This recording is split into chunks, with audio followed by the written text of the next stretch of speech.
Hey traders, David Frost, my strategic forecaster, here for another episode of Common Sense Market Analysis. Today is Tuesday, September 22, 2020. We're looking at a daily chart of the SPY or Spider, which is the proxy for the S&P 500. What's the first thing that we're going to do? The first thing is we're going to talk about what jumps off the page at us based on the daily chart. That's first and foremost. So the first order of business is the follow-through day we had from the low that was made yesterday. Yesterday turns out to be a reversal day from the zone. We talked about the zone before the fact. They traded into the zone. They reversed, finished positive on the day yesterday, and had follow-through today. That's bullish behavior by definition, period, full stop. Another thing that jumps off the page on the daily chart is the fact that today they did reach and fill the gap left open from Friday's close.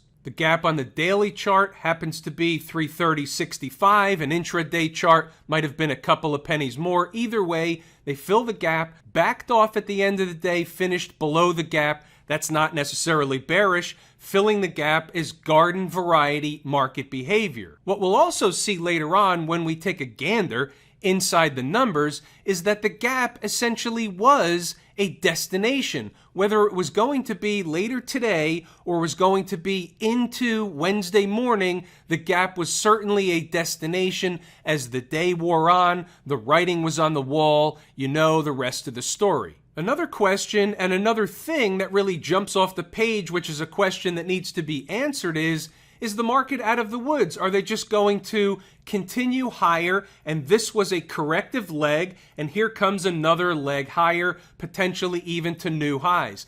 Is that the case? We cannot say that's the case just yet. The market is no way, shape, or form out of the woods. Assuming they can get above the gap on Wednesday morning, begin closing hourly above the gap, and maybe, just maybe, and we see this all the time, maybe they open above the gap, meaning they gap above the gap, and they keep going a little bit. Where is the next spot of quote-unquote overhead resistance above the gap? It's at 333.50 up to 335. In that zone will be another set or series of overhead resistance. You have a number of things up in that zone.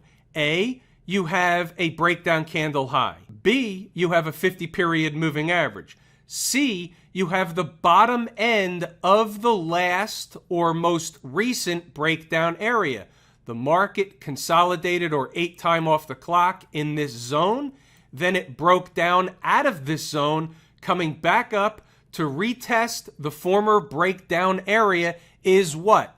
Repeat after me. Garden variety market behavior. Question, can they get into this zone and fill this gap all the way up here? And the answer is anything can happen, one step at a time, one candle at a time, one day at a time, one hourly candle at a time. Let's go right to inside the numbers. Right out of the chute, it's turnaround Tuesday. What does that mean? We can expect a turnaround from whatever happened Monday. Sounds like a cliche, sounds like a bunch of bunk, but guess what? You see it here every week, and almost every single Tuesday happens to be a turnaround for Monday, at least at some point during the day. So therefore it is turnaround Tuesday. I didn't coin the phrase, I'm just using the phrase. Also, right out of the chute, it's a little wake-up green, so they're poised for that dead cat bounce. So we're on top of the dead cat bounce scenario early in the morning. This is right around 6:30 a.m. Eastern Standard Time. The downside is rather simple. There's plenty of support in the zone from yesterday. A garden variety retracement is normal, and yes, garden variety market behavior. Also, 6:30 a.m., how about the north side of things? What will the bulls be trying to achieve? The only thing of substance above current price is the gap left open from Friday, 330.65, also intraday 330.67, which you'll also see repeated over and over again as we scroll up in the notes. It's a tall order early in the day, but it's a long day. Moving right along. Now we get into the early thoughts, and this is interesting stuff. You can read as much of the commentary as you like, pause the video along the way. I'm going to point out some important things. Right here, we've got SPY 326.50, which we'll be familiar with from yesterday, and 326, give or take. So let's go see what that produced right out of the gate. Again, this is long before the market even opened for business. We're all familiar with the routine. Right of the vertical is today's activity, 5-minute chart. Here's what we've got. The blue line is 326. The line that was on the chart for days and days and days is 326.52. You saw that in the pre-market, and guess what? What was the low of day? 325.86, 14 cents below 326 provided long before the market opened for business. That deserves a how you doing? Here we can see the rest of the early commentary, and then we'll scroll up again and the day gets underway. Right out of the gate in the first few minutes, just some back and forth. It was rather quiet. Not much was going on. Patience is a virtue. Patience is required in this business. You have to wait for the market to tell you the storyline. If you guess and you jump in and you anticipate and you project, guess what? It's a recipe for you-know-what, another pie in the face. And then you see up at 9:49, WKHS is classified as a winner. We'll get back to stocks on the move later. Moving right along. By 9:50, we can generally count on one, and here it is. There's our shakeout operation. You see that kind of terminology repeated in the notes almost every day. We're always on the lookout, and it is an awareness for what? A shakeout operation. Exactly what is a shakeout operation? When the market opens, you get some Johnny-come-latelys. People chase whichever way the market is going. Invariably, the trick, trap, fool, and frustrate crew is going to whip those people out of their positions while a shakeout operation gets underway. Whether the market starts down and the shakeout ends up in the other direction, or the market starts up and the shakeout ends up in the southern direction, either way, it's still the same thing. A shakeout operation. Then the market settles in, picks a storyline, and goes. And that's why we wait for the storyline. If you have the patience and the numbers, that's a recipe for success. Here you see, there's our gap fill. The gap fill is represented by the closing price yesterday, which was in fact 327.02. We'll call it 327 for argument's sake, and the low in this candle was what? 327 on the button. They fill the gap and they rally away. Does that happen every single day? No. Does that happen a lot of the time? Yes. So therefore, it's an awareness that it happens a lot of the time. Moving right along. 10 o'clock, notice again, we're bringing up 326.50, precisely 52. They can revisit, that was the gap from yesterday. So in a sense, they're running a test. Garden variety market behavior. Let's scroll up a little bit. You can pause the video, read the notes at your leisure. Again, playing games, 327, 326.52. We know the numbers. The market is visiting the numbers. It's testing the numbers. And when they begin trading away from and closing hourly above these numbers, that's telling us something. It's the market's way of giving us the storyline. So what you'll see is, as we scroll up, which we're doing again, the more time they spend trading above important numbers, the more the next important numbers come into view. They get put on the table. They start trading away from some important numbers that were important on the downside. They start trading away up north. It opens the door for the targets on the north side, which were what? Of course, a big fat round number of 330, and then the gap fill at 330.67. Let's scroll up, and you're going to see a lot of that discussed. As the morning gets old and as the afternoon begins, what you'll see is we're targeting those numbers all day long. And when you pause the video and read and go back to the charts, what you'll see is as long as certain things were happening, as long as certain numbers were being closed hourly above, candles closing above, short term, and then hourly candles, then the market was going to grind higher. Close below certain numbers and something different is happening and a different schematic is put on the table. By 2:20, here you have a cooperating market. She's doing everything as advertised. Again, pause the video, read the notes. Don't take my word for it. Double check the work. go back to the charts, see exactly what happened after the notes were posted. 345, mission complete, gap filled.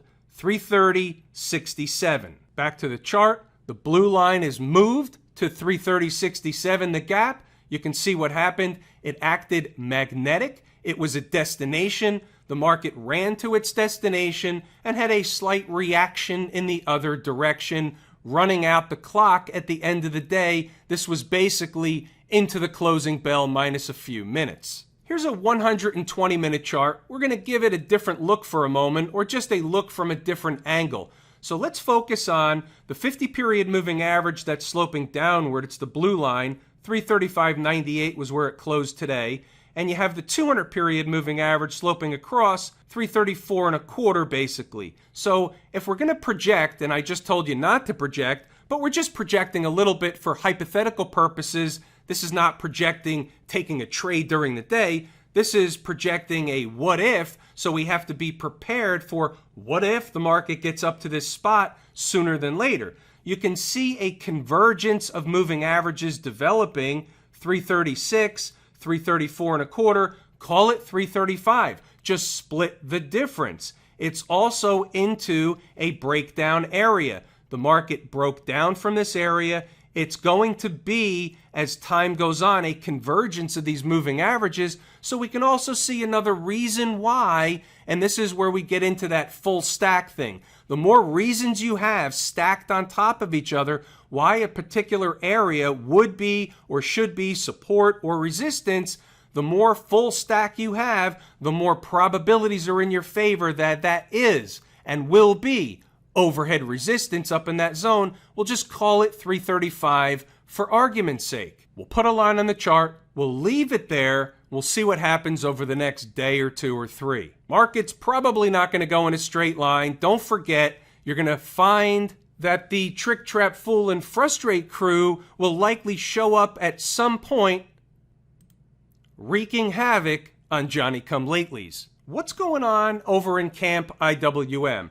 Not so robust of a snapback, if you will. So the IWM seems to be lagging a little bit, while on par, for the most part, in percentage terms with the S&P 500, the chart has a different look. This daily chart has a different look. It's beginning, and this is only the beginning. Everything can change with 1 day or even 1 hour's worth of trading, but it's the beginning of a potential bear flag pattern developing from this most recent move downward, hovering above the convergence of the 200 period and 100 period moving averages, right around 145, give or take. What has to happen in the IWM for it to wipe off this, at least for now, this bearish, flaggish kind of pattern thing?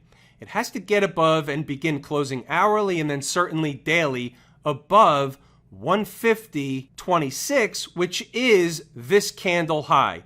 Once it does that, it opens the door for the gap. The gap is not close by, but it opens the door and they can begin grinding higher. You generally will get somewhat of a little bit of a short squeeze once you get into that no man's land above yesterday's high and below the gap. That's generally what happens. And guess what? That's pretty much what happened in the SPY today. Wasn't a fast and furious squeeze, but what happens is when the gap is on the table, meaning the destination is north, the pull is to the north, the closer they get to the gap, the more magnetic the gap becomes, and then what? They go fill the gap. Once again, we take a look at the RSP equal weight S&P index, much more representative of the S&P and the breadth of the S&P, and guess what? Here we go again.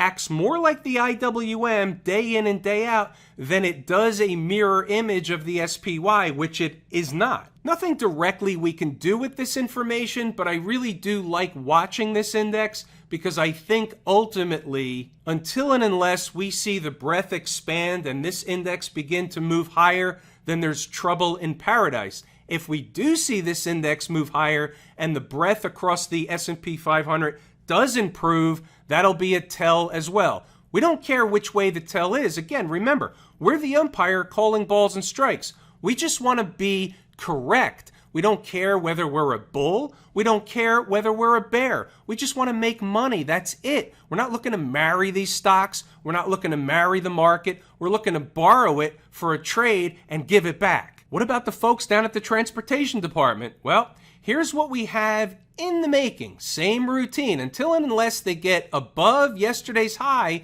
then this could be forming a bearish, wedgish kind of thing. So if that happens, we're going to be setting up for another leg downward. This would be a move down, a bearish, wedgish kind of thing, a bearish, flaggish kind of thing, and an ensuing or continuation move down.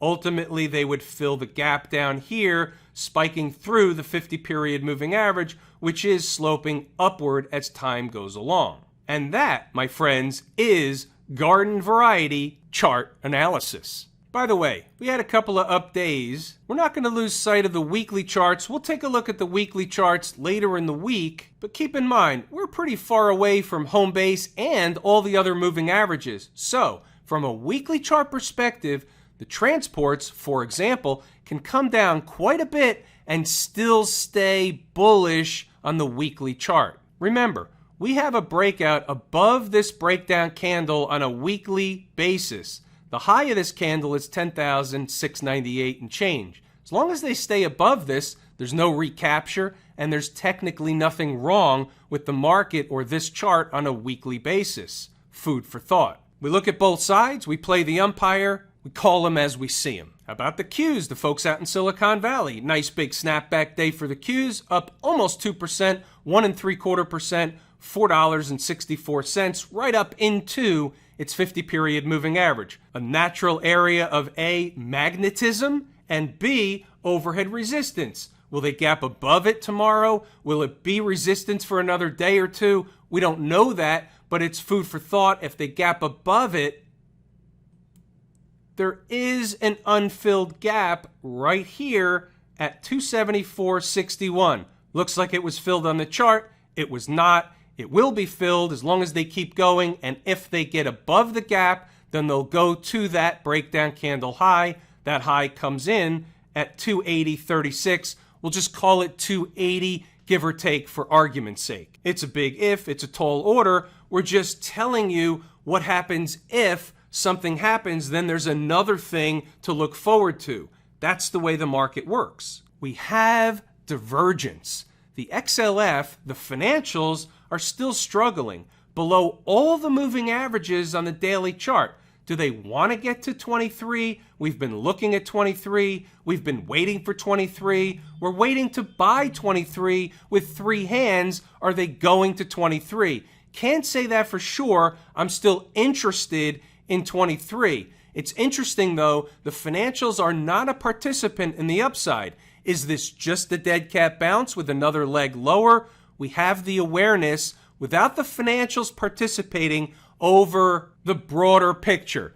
A couple of days here and there, we can certainly live with divergences, but it's unlikely that the financials are going to be melting away and the rest of the market is going to be going up. It's just unlikely, so we put this on the table as a puzzle piece. The financials are not participating. It's an awareness. I still like 23 in the financials. And then we have good old Smashmouth, up less than 1% today, quite a bit less than the tech sector as a whole. But we know the story with the Qs. They're top heavy with a handful of stocks, the names we know. We know the names. But Smashmouth looks like the majority of the other major indice charts with some exception. No revelation. It's not telling us anything specific one way or another. So what do? You got it. We move it along. I get a lot of questions about covering gold. So for today, we'll cover GLD. Why not? The question is gold still in an uptrend? Is gold bottomed? Can we buy gold? Where can we buy gold? All those questions. So let's get that out of the way. Let's take a look first at the weekly chart. So we have this nice big juicy gap here, 178.70. So the gap was filled. We're below the gap. If they continue below the gap and they close the week below the gap, what's the prevailing wisdom?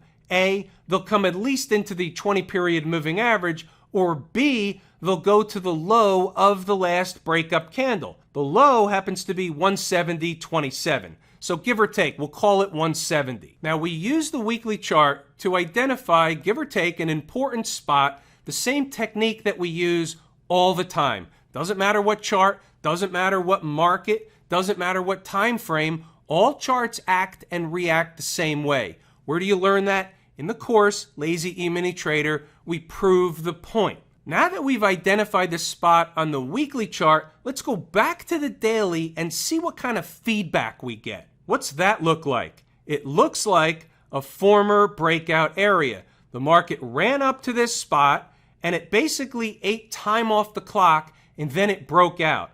So if it came back to that same location, what would that normally do? It would normally be support. It would normally create a buying opportunity. So, can the market bounce before 170? Can gold start back up before 170? Of course it can. However, if we find gold at 170 or GLD at 170, guess what? Get out that third hand again. You're buying with three hands. Gold is in a long-term, sustained uptrend. Nothing's changed. Have I told you how much I appreciate each and every one of you? Without you, these videos are not possible. That is true and accurate information. It's everything I wanted to and intended to discuss, so we're going to pull the ripcord here. I'm David Frost, my strategic forecast. Thanks again for tuning in to another episode of Common Sense Market Analysis.